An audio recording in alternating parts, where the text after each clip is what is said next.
네, 이슈 종목 오늘은 HLB에 대한 분석을 진행하도록 하겠습니다. 자, HLB 어떤 기업인지 볼까요? 네, 최진단 의료기기하고 의약외품, 의료소모품을 제조 판매하고 있는 그런 기업입니다. 항암제와 면역치료제, 임상시험 등의 신약 개발 사업을 영위하고 있는 기업인데요.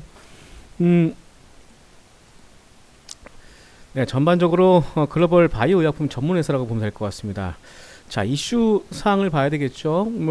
많은 기사를 통해서 여러분들은 봤겠습니다만, 리보세라닙과 칼렘닐주맙, 이 간암 1차 치료제 개발 병약요법이 지난 5월 달에 FDA 승인 결과에 대한 기대감 때문에 주가가 상당히 많이 상승을 했었죠. 사실 이 병약요법이 지난 2022년 9월 달에 유럽 종양학회에서 글로벌 임상 3상 결과가 상당히 좋게 나왔기 때문에 상당히 그 FDA 승인에 대한 기대감이 상당히 높았던 상황이었습니다. 이 임상 결과를 바탕으로 해서 지금 지난 2023년에 HLB가 FDA에 신약 허가 신청을 했고요.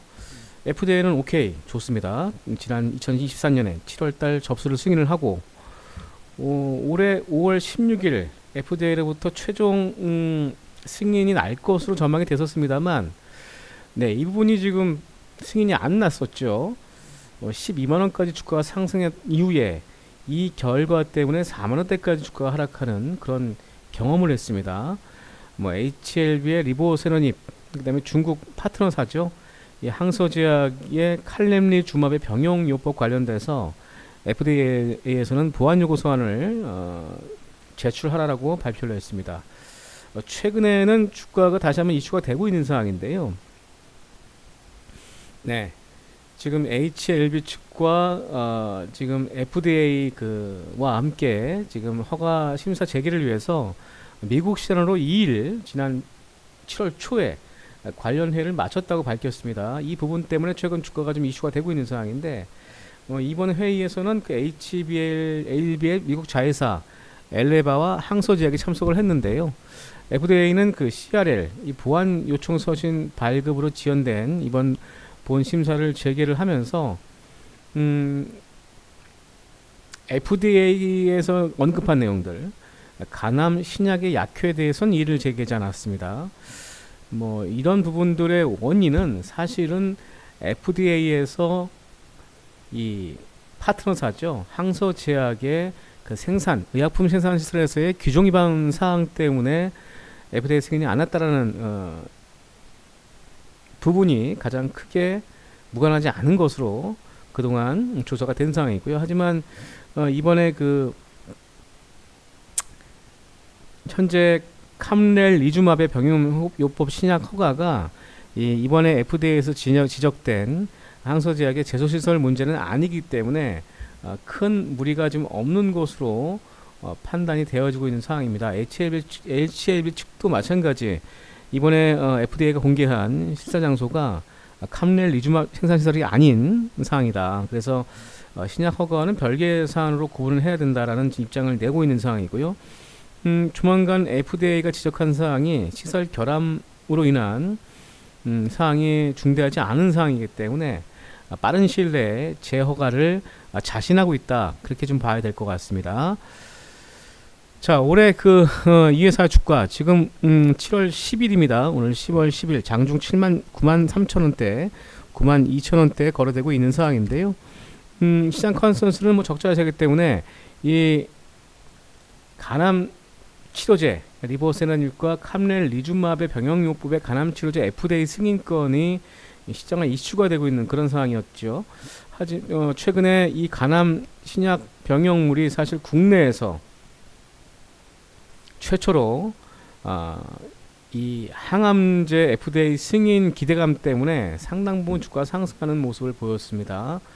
일단은 올해 이 미국 판매 준비와 더불어서 지금 코스피 이전도 추진하고 있는 상황입니다. 코스피 이전도 추진하고 있는 상황인데, 지난 해죠. 그 HLB가 주총을 통해서 코스피 이전 상장을 통한 기업 가치에 대한 레벨업을 좀 하기 위한 결의를 통해 했습니다. 그래서 올해 그 FDA 승인과 더불어서 리버 세라뮴의 신약 허가가 예정되어 있었기 때문에 상당 부분 기대가 됐었는데요. 뭐 일단은 이 부분이 다시 한번 더 이슈가 될 것 같고요. 최근 주가로는 보게 되면 오늘 7월 10일 장중입니다만 6월 27일부터 7월 10일까지 외국인 104만 주, 기관도 연기금의 어떤 매수세, 그리고 단기적인 스탠스의 자금인 상하펀드도 매수세가 유입되는 모습을 보여주고 있다. 이번 좀 참고를 해야 될 것 같습니다. 기업 가치에 대한 밸류에이션은 산정할 수는 없습니다만 일단은 이 신약 허가 여부가 조만간 한 6, 7개월 정도 결정될 것으로 보여지는데요. 국내에선 최초의 FDA 그 항암 신약 허가 승인을 기대했습니다만 일단은 다음 달이죠. 다음 달 그 유한양의 비소세포 폐암 치료제 랭라자의 FDA 그 품목 허가 여부가 결정날 것으로 예상되고 있기 때문에 이번 그 8월 달에 유한양이 그 자리를 차지할 가능성도 있다라는 부분을 참고를 할 필요성이 있을 것 같습니다. 자, 매매 시나리오를 볼까요? 최근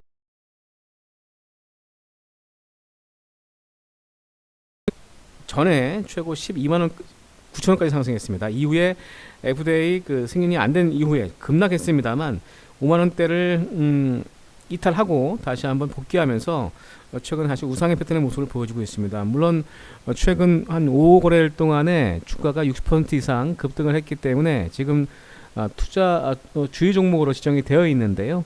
뭐 그럼에도 불구하고 이 다시 한번 이 신약 허가에 대한 모멘텀이 형성되면서 이전 고점까지는 모르겠습니다만 지금 추세적인 흐름을 봤을 때 목표가 11만원에서 12만원까지의 상승세를 기대해 볼 수 있지 않을까 그런 생각이 듭니다. 이분 참고하시고요. 매매 시나리오를 제가 좀 제시를 해드리면요. 목표가는 11만원에서 12만원, 손절가는 우리가 기술적으로 볼 때 이슈 종목은 121평선 하회하면 안됩니다. 8만원 하회 시에 로스커 처리 하시는 전략으로 가시길 바라겠습니다. 본 영상이 도움이 되셨다면 구독과 좋아요, 알람 설정 여러분 꼭 누르시기 바라겠습니다. 지금까지 이슈 종목 HLB에 대한 분석이었습니다. 고맙습니다.